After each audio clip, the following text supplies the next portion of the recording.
Good morning first year commerce. आज हम लोगों का पार्ट 17 लेक्चर है। इसके पहले हम लोगों ने एलपीजी और ये तमाम इन चीज़ों को देखा कि कैसे जो है 90 आफ्टर द इंडिपेंडेंस 1947 टू 90 हमारी इकॉनमी कैसे चली और उसके बाद 1990 में तक की स्थिति ऐसी आ गई कि जब जो है देश में फॉरेन एक्सचेंज फंड बहुत कम हो गया और भारत को जो है लोन लेने के लिए IMF और वर्ल्ड बैंक जाना पड़ा और उनकी शर्तों के हिसाब से भारत को एक स्ट्रक्चरल इकोनॉमिक चेंजेस लाना पड़ा और जिसके साथ एलपीजी इंडिया में आया। एलपीजी ने काफ़ी कुछ इंडियन इकोनॉमी को बूस्टअप दिया और हमारी इकोनॉमी आगे बढ़ी। आज हम लोग इस चैप्टर में जो हम लोग पढ़ेंगे चैलेंजेस बिफोर इंडियन इकोनॉमी, उसमें जो हमारे देश में मूलभूत समस्या क्या है और उस समस्या के कारण जो उसका इम्पैक्ट आगे जो पड़ता है उसको हम लोग अध्ययन करेंगे। इंडिया की सबसे बड़ी प्रॉब्लम अगर बात किया जाए दैट इज द पॉवर्टी। देश अंग्रेजों ने जो है हमारे देश का शोषण किया, खूब अच्छी तरीके से पढ़े। उन्होंने एग्रीकल्चर से लेके इंडस्ट्रीज वही उन्हीं चीजों को उन्होंने फोकस किया, डेवलप कराया जो उनके बेनिफिट के लिए था, इंडिया के बेनिफिट के लिए नहीं था।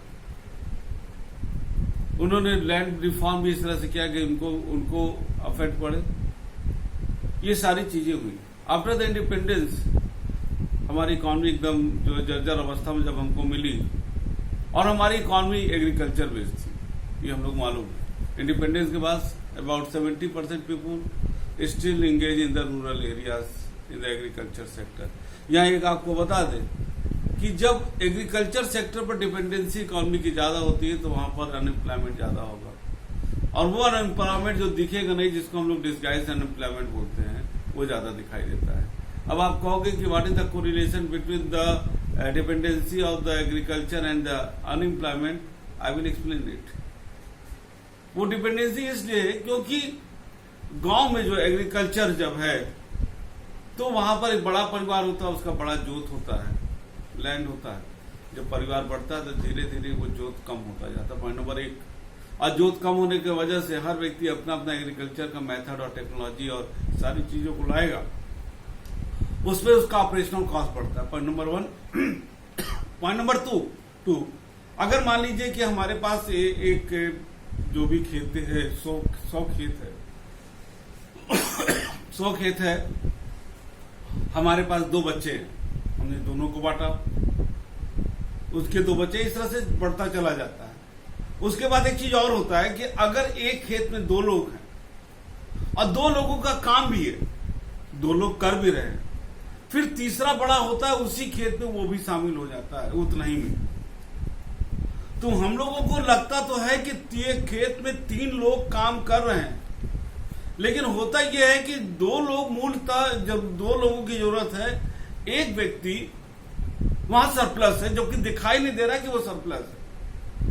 अगर हम इसको टेक्निकली अध्ययन करें तो क्या अगर उसको हटा देते हैं तो क्या उस जो प्रोडक्शन एग्रीकल्चर का गिरेगा? अगर नहीं गिरता है इसका मतलब है कि वो व्यक्ति दिख तो रहा है कि एम्प्लॉयमेंट है, लेकिन वो वास्तव में रोजगार नहीं है। वो इसको कहते हैं डिस्गाइज अनएम्प्लॉयमेंट।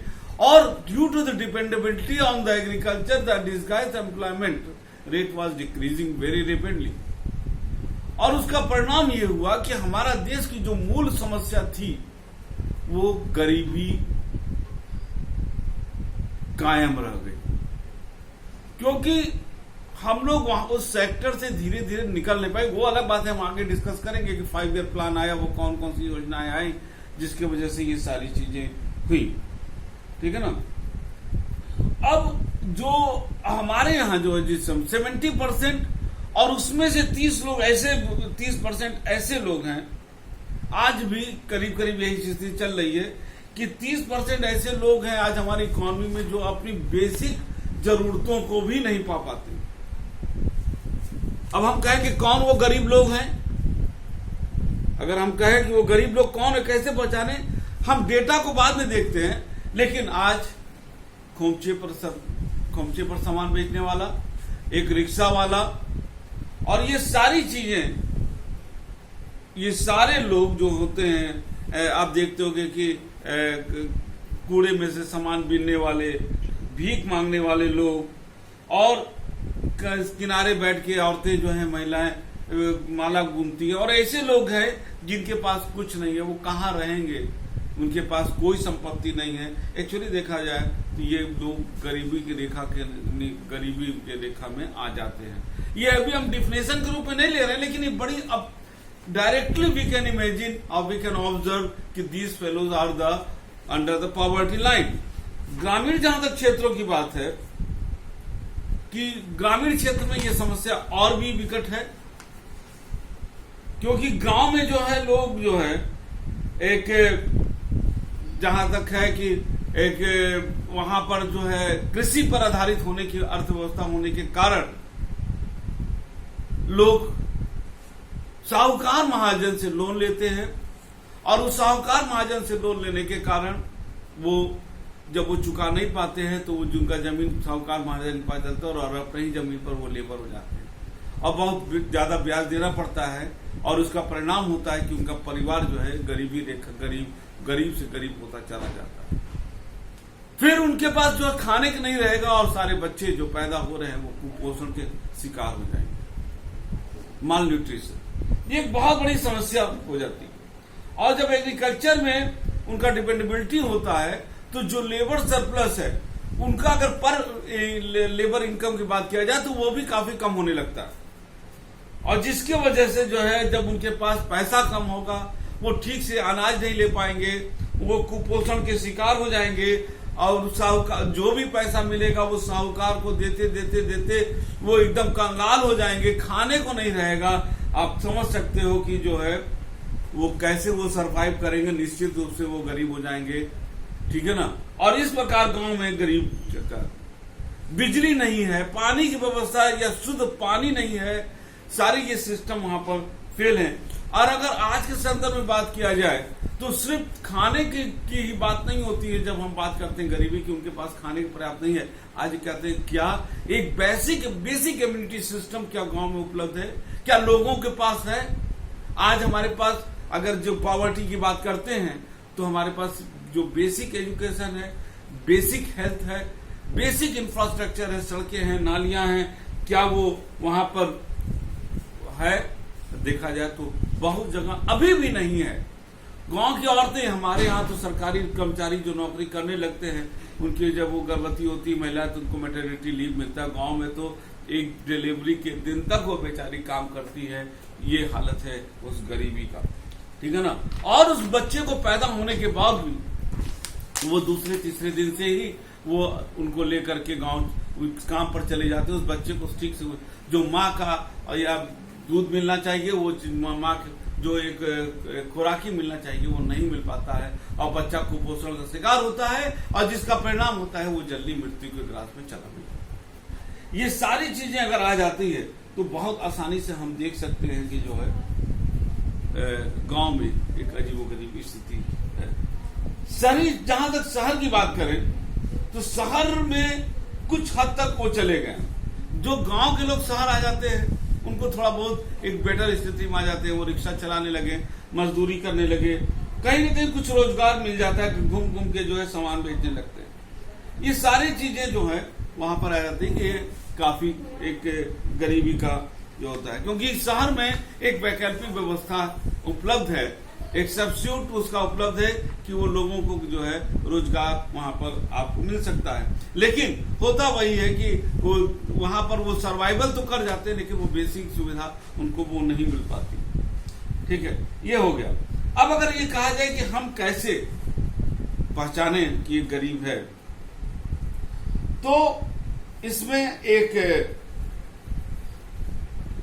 हम एक स्टोरी दिया, हम उसको स्टोरी बताना चाहेंगे कि जैसे दिया है कि एक शाहीन रफी खान और एक डेमियन किल्ले ने इन्होंने जो है एक स्टेटमेंट दिया है, उसको हम यहाँ पर बोलना चाहेंगे। इन्होंने कहा है, निर्धनता भूख है, निर्धनता बीमार होना है, डॉक्टर से न दिखा पाने की व्यवस्था है, निर्धनता स्कूल में न जा पाने और निरक्षर रह जाने का नाम है, निर्धनता बेरोजगारी है, निर्धनता भविष्य के प्रति भय है, और दिन में एक बार भोजन पाना है, निर्धनता अपने बच्चों को उस बीमारी से मरते देखने को कहते हैं जो अस्वच्छ पानी पीने से होती है। निर्धनता शक्ति और प्रतिनिधित्वहीनता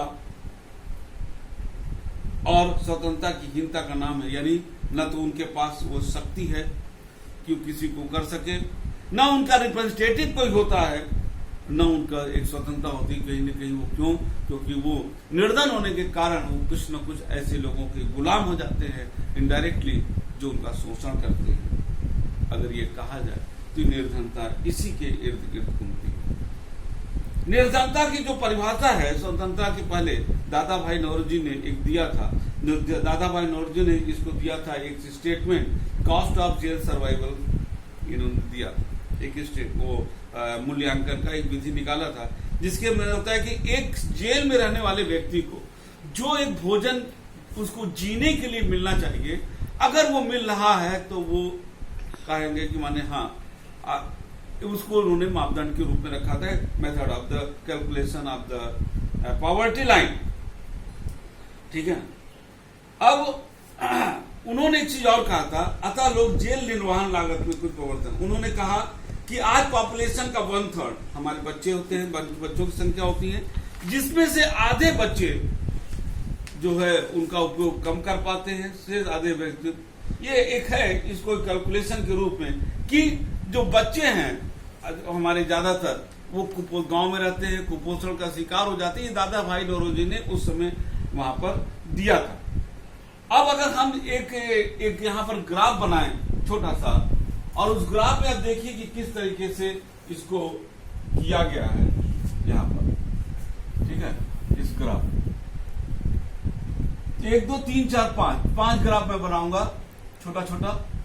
1 2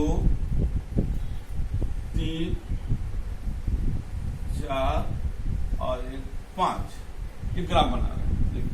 ये जो है आपका पॉवर्टी लाइन है, जो यहाँ में आप खींच रहे हैं। ये चूंकि जगह कम है इसलिए हम इसको यहां ले जा रहे हैं। ये पॉवर्टी लाइन ठीक है ना, ये क्या है? Poverty line. अब यहां पर देखिए ये माने ये पॉवर्टी लाइन के ऊपर नहीं जा रहा, तो इसको कहेंगे आपका ऑलवेज माने एब्सोल्यूट पावर, एब्सोल्यूट पावर। ये हमेशा पर गरीब रहते हैं। एक दूसरा हम बनाते हैं जिसमें आप देखिएगा, ये देखिए कभी कभार आ जाते हैं, इनको कहेंगे जनरल पॉवर्टी।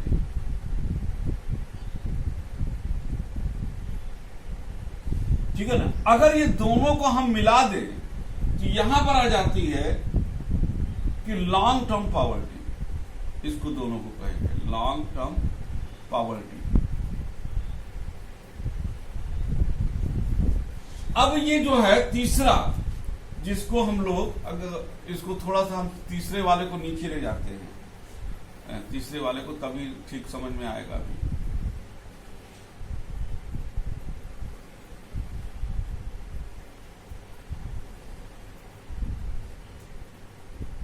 नीचे ले जाते हैं तीसरा वाला।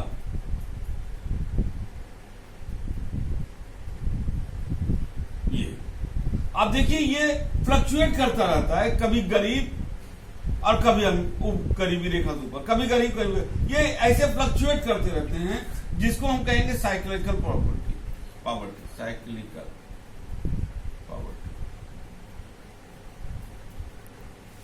ठीक है। अब यहां पर एक दूसरा इसी में हम डेवलप करते हैं, ये यहां से। अब ये वर्ग जो है ये यहां पर देखिए ये नीचे ऊपर नीचे हो रहा है, और यहां पर नीचे भी हो रहा है, लेकिन ज्यादातर ये पॉवर्टी लाइन से ऊपर है, और इसको कहेंगे अनियमित निर्धन यानी टेम्परेरी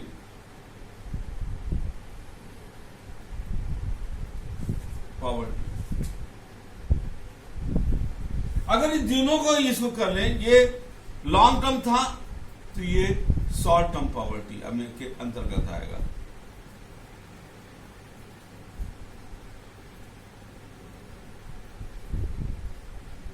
और यहां पर आ जाइए ये एक तीसरा, ये अमीर लोग हैं जो बहुत ऊपर हैं गरीबी रेखा के, इसमें नो पॉवर्टी, इसको हम रख देंगे श्रेणी में, नो पॉवर्टी ना। अब यहां पर अगर ये पांचों ग्राफ को अध्ययन करो तो हम पाते हैं कि एक लॉन्ग टर्म पॉवर्टी में एक जो पहला है जिसको हम कहेंगे परमानेंट पॉवर्टी है, ये कभी भी गरीबी रेखा के नीचे ही हमेशा रहते हैं, और नीचे नहीं बहुत नीचे रहते हैं, ये कभी भी इसको टच भी नहीं कर पाते, बेचारे हमेशा रहेंगे। और एक जनरल पॉवर्टी आया जो एक आध बार उनको कभी मिल गया, तीज त्योहार आ गया तो कभी कभी वो उनको पास पैसा आ जाता है, जो पॉवर्टी लाइन, ध्यान देना अमीर नहीं हो रहे हैं, इस पॉवर्टी लाइन के थोड़ा सा ऊपर जाएंगे लेकिन बार बार रहेंगे। तो ये दोनों को, ये लॉन्ग टर्म पॉवर्टी, ये दोनों का नेचर एक है, और ये बस खाली हल्का सा अंतर ही है। और जो दूसरा हमने बनाया शॉर्ट टर्म पॉवर्टी में, साइक्लिकल और एक टेम्परेरी, ये दोनों एक रहे शॉर्ट टर्म पॉवर्टी में। साइक्लिकल का क्या होता है, ये फ्लक्चुएशन हमेशा चलता रहता है, कभी अप एंड डाउन, यानी कभी पॉवर्टी लाइन के नीचे कभी पॉवर्टी लाइन के ऊपर। और जब हम दूसरे ग्राफ इसमें आते हैं तो हम ये देखते हैं कि यहाँ पर कभी नीचे आते हैं लेकिन ज्यादातर पॉवर्टी लाइन के थोड़ा ऊपर रहते हैं। अब यहाँ और पांचवा जो बन रहा है वो ये है कि ये गैर निर्धन लोग हैं, नो पॉवर्टी है, ये देखो यहाँ पर काफी पॉवर्टी लाइन ये है और इसके काफी ऊपर है, और ये आप लोग जो ये 5 कैटेगरी को हमने यहाँ पर डिफाइन किया। और ये 5 कैटेगरी के अंदर हम लोग ये देखते हैं कि ये 5 तरीके के लोग निर्धन या गैर निर्धन में के श्रेणी में आते हैं, ठीक है ना।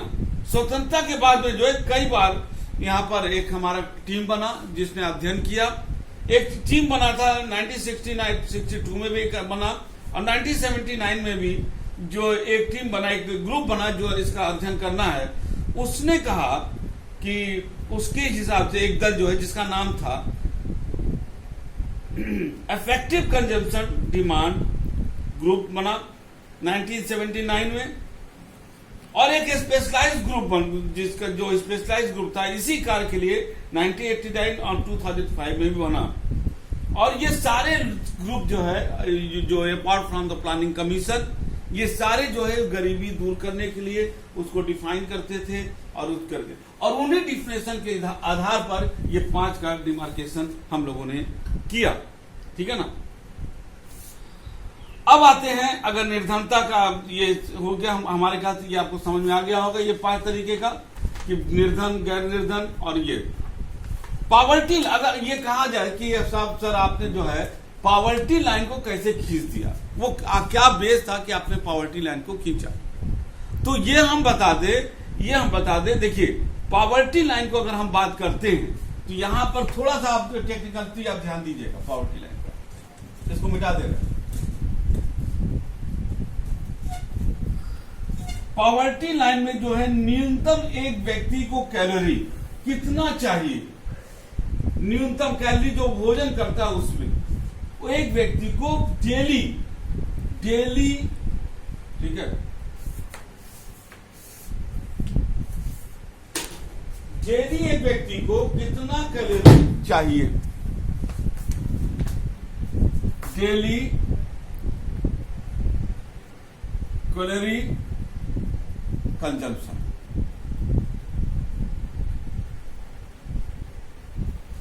इसके लिए जो है रूरल एरिया में 2100 कैलोरी, 2004 2400 कैलोरी, अर्बन में 2100 कैलोरी मिलना चाहिए। ये on the basis of the calorie हो गया।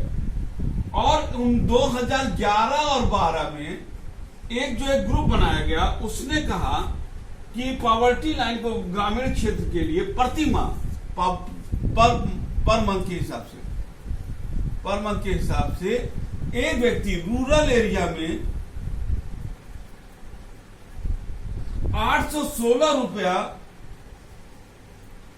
उसको खर्चे के लिए चाहिए, रुपीज 816, और अर्बन एरिया में रुपीज 1000 रुपया ये उसको खर्चे के लिए चाहिए।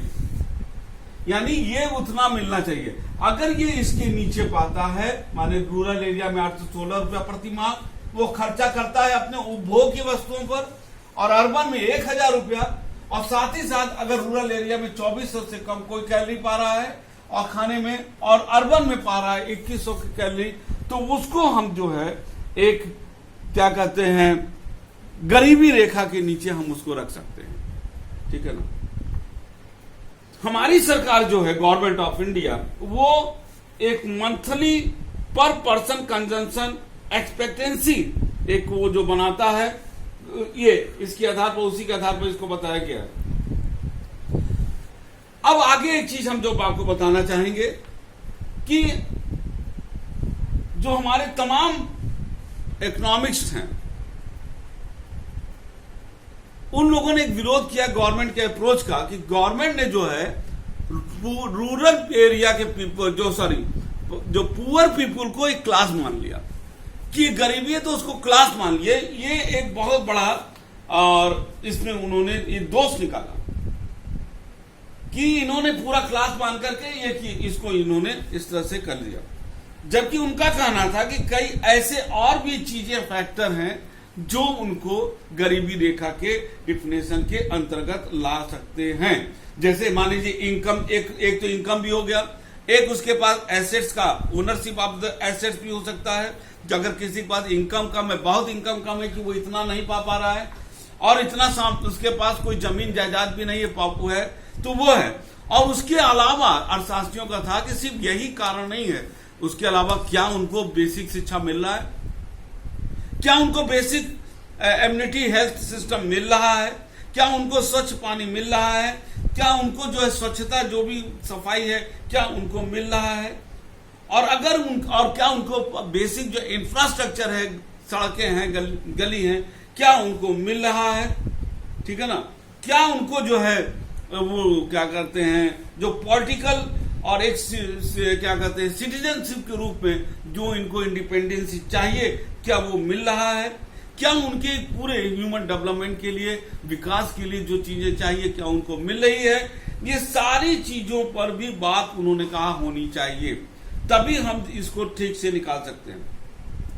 अगर इस चीजों को हम बात करें कि इन सारी चीजों को अगर हम जोड़ते हैं तो ये निकल के आता है कि पॉवर्टी एक ऐसा टर्म है जिसमें सिर्फ खाना ही नहीं, सिर्फ एक आमदनी नहीं, बेसिक जो हमने अभी बेसिक चीजें बताया है उसका जो है एक चीजें ली जाएगी, ठीक है ना। अब धीरे धीरे 1990 तक इन चीजों में काफी प्रोग्रेस किया गया। 1990 के बाद जब हमारा एलपीजी कॉन्सेप्ट आया है और इंडिया में तमाम कॉर्पोरेट सेक्टर और तमाम चीजें आने लगी हैं, विदेशी कंपनियां भी आने लगी हैं, लोगों की स्थिति में सुधार हुआ, ठीक है ना, नई नई टेक्नोलॉजी आ गई। और इसके बीच में हम बता दें जो ग्रीन रिवोल्यूशन आया था बीच में, ग्रीन रिवोल्यूशन एक बहुत बड़ा देश को समृद्धि लाया, एक एग्रीकल्चर प्रोडक्टिविटी लाया, लेकिन एक प्रॉब्लम और लाया। जिनके पास ज्यादा खेती था उन्होंने ज्यादा उसका फसल लिया, और जो एक प्रॉब्लम था इंडियन इकोनॉमी में, that is the centralization of the wealth and income, अमीर अमीर होता चला गया, गरीब गरीब होता चला गया। गांव में कुछ ऐसे भी किसान हैं जिनके पास तमाम बड़े बड़े ट्रैक्टर, ट्रक और तमाम चीजें हैं, सुविधाएं हैं, और कुछ ऐसे भी चीजें हैं जिनके पास 1 रुपये का सामान नहीं है। ये गैप बढ़ता चला गया, और इस गैप ये 1990 तक ये स्थिति काफी भयावह हो गई कि एग्रीकल्चर सेक्टर तमाम प्लानिंग आया, इसको हम लोग बाद में डिस्कस करेंगे अगले क्लास में, क्योंकि ये सारी चीजें ऐसे आने लगी। 1990 तक ये सारी चीजें ऐसे चली, तमाम कार्य दल बने, तमाम डिफिनेशन आए, गवर्नमेंट ने तमाम योजनाएं लाए जो हम लोग अगले क्लास में पढ़ेंगे। 1990 में एक स्थिति के चेंज होने की बात हुई, और उसके बाद क्या हुआ हम लोग अगले क्लास में उसको हम लोग देखेंगे कि 1990 के बाद क्या हुआ, कौन कौन सी चीजें आई, क्या क्या आई। तब तक के लिए आप इतना पढ़िएगा, और जो नहीं समझ में आएगा पूछिएगा। Thank you.